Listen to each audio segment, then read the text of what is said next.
पाणी व्यवस्थापनाच्या बाबतीमध्ये आता शेतकऱ्यांचा प्रश्न राहतो, इनलाईन टाकावा का ऑनलाईन टाकावा, किती लिटरचं टाकावा, किती नाड्या टाकावा, हाही प्रश्न राहतो. डाळिंबाच्या बाबतीमध्ये तुम्हाला जर शक्यतो सुरुवातीला सिंगल लॅटरल ऑनलाईन जरी टाकलं तरी योग्य राहतं. इनलाईन टाकायला नको होतं, कारण एक झाड इथे दुसरा 7-8 फुटावर मधला जो पॅसेज असतो ड्रिपचा, त्याच्यामध्ये जे काही तुम्ही लिक्विड वगैरे वॉटर सोल्युबल जातात त्याच्यामध्ये वेस्टेज जाण्याचे चान्सेस त्या ठिकाणी राहतात. पण जे झाड आहे तर त्याच्याजवळ एक ड्रिपर आलं पाहिजे आणि एक नळी असली सुरुवातीला 1 टाका किंवा 2 टाका चालेल. पण नळी ठेवताना देखील ती झाडापासून किमान 4-6 बोटावर ठेवायची.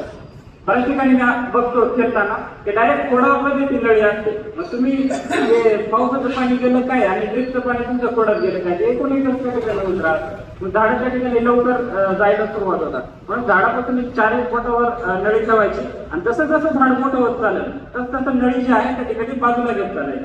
म्हणजे जे आहे झाडाची मुळी जी आहे पाण्याच्या शोधात पुढे पुढे जात राहते. आणि मुळी म्हणजे मुळीचं कार्य काय आहे, झाडासाठी अन्नसाठा करणं. बरोबर.